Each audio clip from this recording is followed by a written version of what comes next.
Okay, sir. Okay, next part we'll be discussing regarding tasks and functions. So in C programming, you have studied functions, right? It is somewhat similar to those things only, but slight difference between tasks and functions when we are using in Verilog. So in why functions are utilized in C programming, it is to break the C code length, the code length. Now, if repeatedly you are performing some operations in your main function, say in a main functions, repeatedly you are performing some operation. Say you are finding the factorial of a number at multiple points. So instead of doing that at multiple points, what you can do is you can keep that factorial generation in one of the part as a function and then call that function whenever it is necessary. Instead of writing all the n number of lines of codes, you put those n number of lines of codes in the function and call that function. So in this way, what you are doing is you are reducing your code length. So that is what you are looking out for. So that is the purpose of the functions or tasks even in Verilog. So you can reduce the code length. You can perform the, if you want to change something, right? If you just change in the functions, that is sufficient. If you're using it at say 100 locations and if you're not using functions, what would happen is if some changes have to be inculcated in those codes, right? Then you have to go to all those 100 places and change it. So that is another problem when we are dealing with such kind of aspects. So instead of that, if you put it in functions or tasks, right, what you can do is you can just go at that function or task and change whatever parameter is parameter changes have to be done. So that is the advantage of tasks and functions. So let us see what is meant by task, what is meant by function. So in this case, initially, if we just look out, right, tasks have say input, output, and input arguments. They take these arguments, whereas functions take have only input arguments. Now, again, there are some differences when we are dealing with these things, right? So it is not similar to your C programming functions. That is, it has some restrictions. So that will be looking forth in coming part. So here, let us first just check out what are the differences between the tasks and the function. So a few of the tasks we had actually discussed in the previous sessions itself. So now let us have a look at these things. So what is the difference between the tasks and the functions? So here we can see that the first difference, a function can enable another function but not another task. So enable, or what we call it, cannot call the other function, or it cannot call the other task. It can enable or it can call the function, another function, but it cannot call another task. Whereas task can enable both. It can enable the other function also, it can enable the other task also. But function cannot do that. It can enable only a function, but not a task. Now here function always execute in zero simulation time. So what does this imply is, so whenever you start the simulation at that moment itself, even the functions start their execution. So that is what it implies. Whereas tasks may execute. So the term is may execute. So it is not specified that it will. It may execute, but this one will execute at zero time unit, but tasks may be executed at non-zero simulation time. It means that it may be executed at zero simulation time or non-zero simulation time. That is what it specifies. But this one cannot be done in that. Then next we have function must contain, must not contain delay, event, or timing controls. So whenever you want to use functions, right, you should take care of these aspects, that there should not be a delay specified, there should not be an event specified, or there should not be any timing control statements in that. So if that is the case, you cannot use a function. So what that makes is tasks can be used under such cases. So tasks may be containing these statements. And it implies that if these statements are not there also, then you can go for tasks. Okay. So if delay, event, or timing control is there in the statements, you cannot go for functions. In that case, you have to go for tasks. If these are not there, then either you can go for functions or you can go for tasks. Then function have at least one input argument. So what does this imply? It implies that there cannot be zero arguments to the function. You cannot have a function without any arguments, without any input arguments. You should have at least one. Minimum, there should be a one argument. You can have more than one also, but minimum should be satisfied. If you have no arguments, then there is no option. You have to go for tasks. So tasks can have zero arguments or more than zero arguments. And it takes input, output, and in-out types of arguments. Arguments are the parameters what you're passing or parameters what it is taking. Okay. So if, for example, if you're writing something as function one, you write it right. You write something as a, b. So these a, b are nothing but the arguments. These a, b are nothing but the arguments. Okay.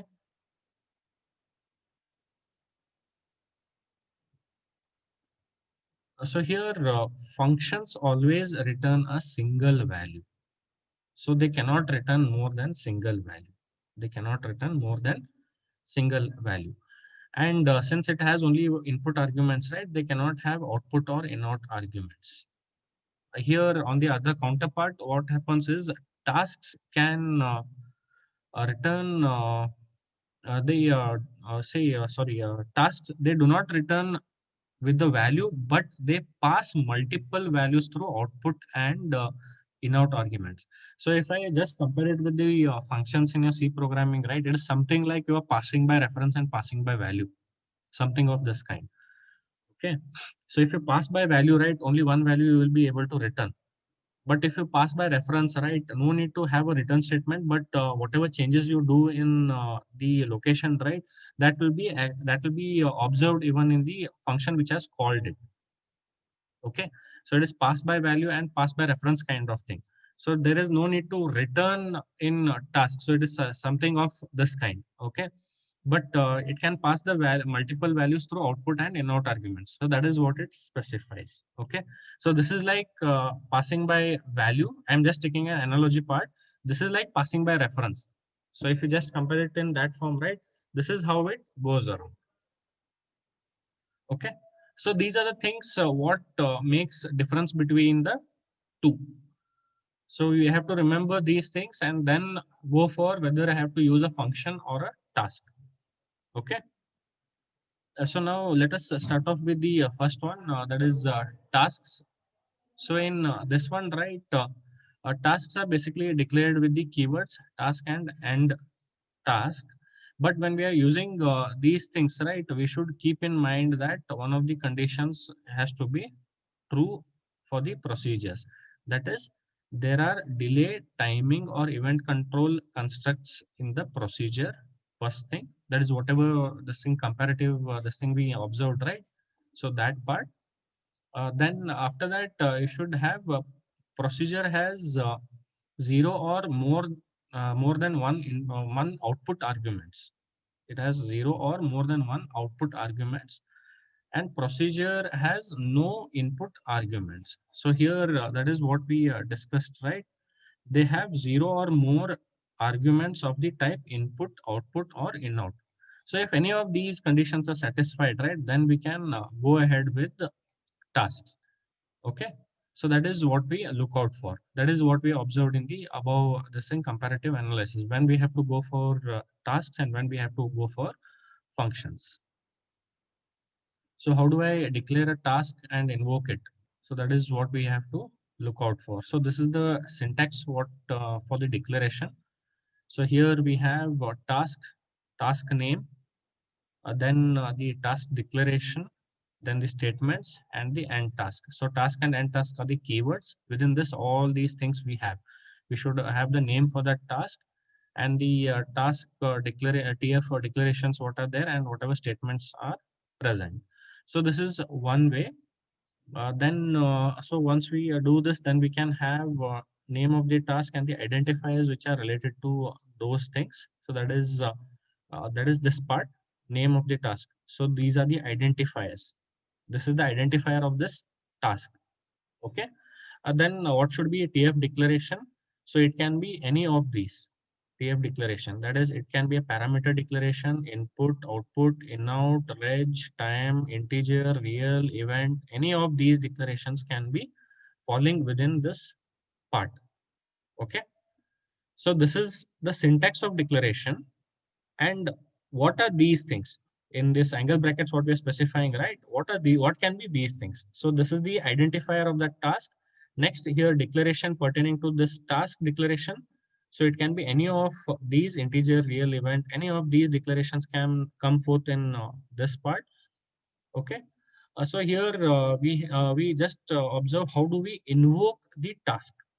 How do we invoke the task? So in order to invoke the task, we can have direct just the name of the task, that is the identifier what we have given, name of the task. You just use this one, or you use the name of the task along with the expression or multiple expressions. So since it can have no arguments or it can have more than zero arguments, so we can have its invocation in this one. Invocation is nothing but you are trying to call that task. So something of this kind.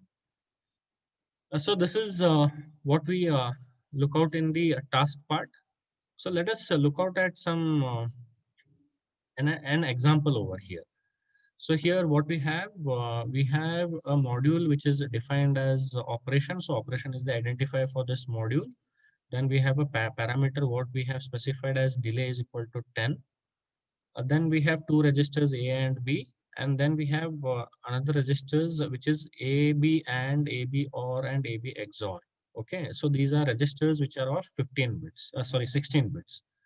Now, whenever A and B value uh, change their values, whenever A and B change their values, that is always, this is the always block which will be executed continuously. So, and when it will be executed based on this event, or based on the signal value, whatever you are looking out for. Whenever A or B, any of them change, then you come and do this operation. So here, what you're doing is you invoke the task bitwise operator. So you are trying to invoke, that is, you are trying to call that task. And the task name is actually bitwise operator. Here we haven't defined it. So, but we are just specifying that, say we are assuming that it has been declared and then we are calling that task. So in this one, what you're doing is you are passing these parameters. You're passing these parameters. So here, what you do is you provide two inputs, that is A and B. So these are the two inputs, A and B, and you are getting the results for these three. You are getting the results for these three. Expect three output arguments for this condition. The arguments must be specified in the same order as they appear in the task declaration. Okay. So here I am invoking it. These are the parameters what I am passing. So here let us look how it is defined or declared over here. So here you can see task. This is the task name or the identifier. This is the task name or the identifier. And next, what you have done is you have declared output, which is AB and AB or AB XOR. So here you can see that order in which they are being passed, AB and AB or AB XOR. So these parameters or these register data types are pertaining to this module. It is pertaining to this module. These parameters you are passing over here. Now, so the order in which you are passing, that is also important. So here we have first one AB AND, so I have to pass first one AB AND, then AB OR, then AB OR, then lastly XOR, XOR. So after that A and B. So here inputs are what? A and B. So the order has to be maintained. So now once these parameters are being sent to the bitwise operator, it will be performing the operation. So here we have hash delay. Here we have hash delay. So here what we have, delay is around 10. So you're using the identifier. You are using the identifier for the delay, that is expression or the identifier. So here what you're doing, AB and is assigned with A and B. Then this is ORing, this is XORing of those two parameters. So this is what is happening in this case. So this is the end task.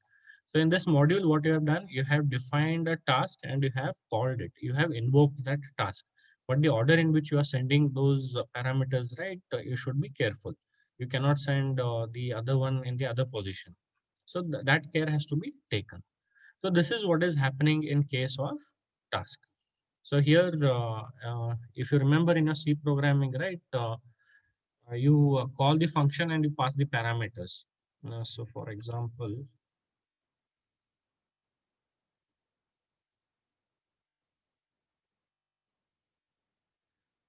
so if I have, say, some function and I have, say, int a specified.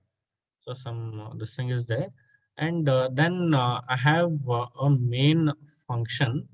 I have a main function. In that function, what I do is I'll call function one and pass, say, value one.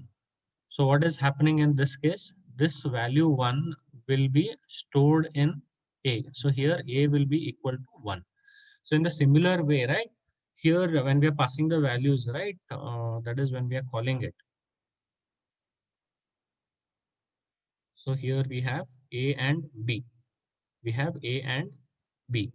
So these values will go and sit in these parameters a and b. Lowercase a will be equivalent to uppercase a and lowercase b will be equivalent to uppercase b. So this is what is happening in these aspects. Okay. So, and this is how it continues. Okay.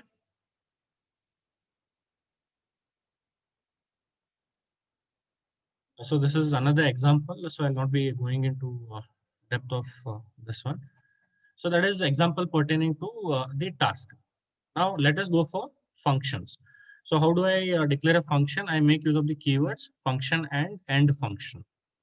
Okay, the functions are used if following conditions are true. Okay, that is there is no delay, timing or event control constructs in the procedure.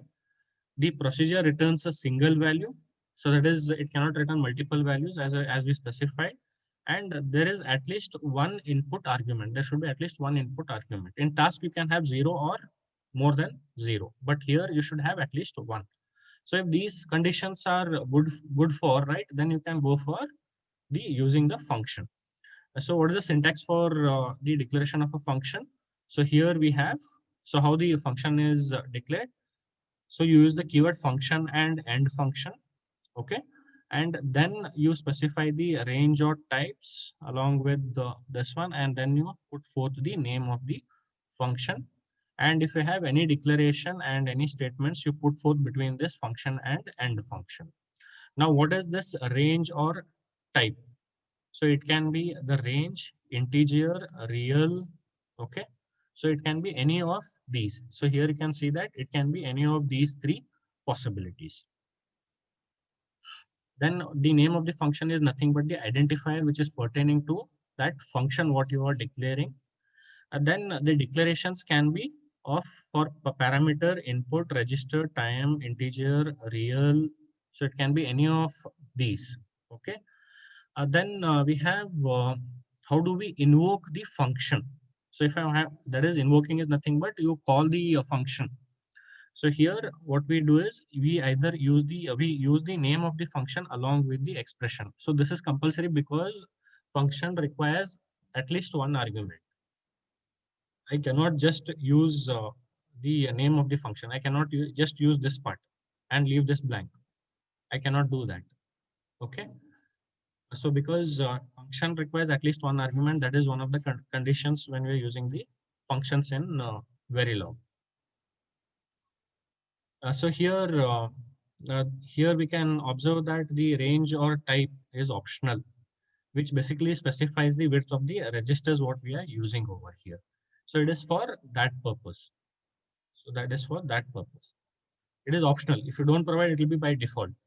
So that is it is by default it is one. So that is what it looks out for.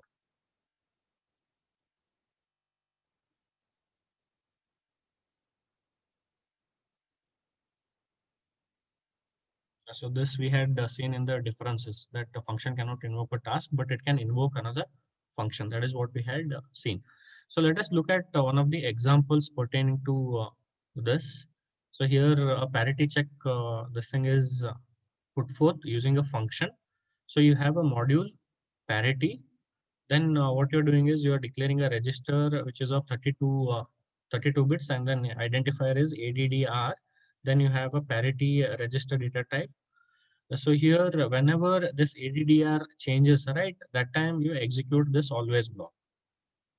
Now here what you're doing is you are estimating what is the parity. So you are declaring a function. You have to declare this function now. This is a function what he is using. Calculate parity, and what is the parameter you are passing? You are passing the parameter ADDR. So first invocation of the calculate parity function. Now what you're doing is after that it returns the parity value and you are displaying that parity value. That is what you are looking out for. So here again what he has done, instead of directly using it, again he has called the function over here. So here again he has invoked the function or called the function. So here, so this is how you invoke it. And how do you define or declare it? So definition and declaration are together. So here function, end function. So I have to use this keyword, and calculate parity is what? It is the name of the name of the function or the identifier of this function. Then there should be at least one parameter. There should be at least one argument. There should be at least one argument. If this is not specified, if there is no argument, right, then I cannot go for function. So that is, we have to remember that. So we have input, which is pertaining to the address, which is of 32 bits. So that is what you're passing over here. ADDR is the parameter what you're or the argument what you're passing over here. Then we have begin and end. Then what you do is you have a variable termed as calculate this thing. So which is your internal register. Okay. So by default, it will be taking the value whatever is present. And what you're doing is you are you are XORing it bitwise. That is entire address bits. These 32 bits are XORed with each other. So if you remember, this is a say what we call as unary operator. It's a unary operator, which is a bitwise XORing operator. So it will be XORing the bits which are present in this address. So and it will be returning that say XORed operation result of this bits. So if the bits are even, then 1 will be returned. If the bits are odd, 0 will be returned.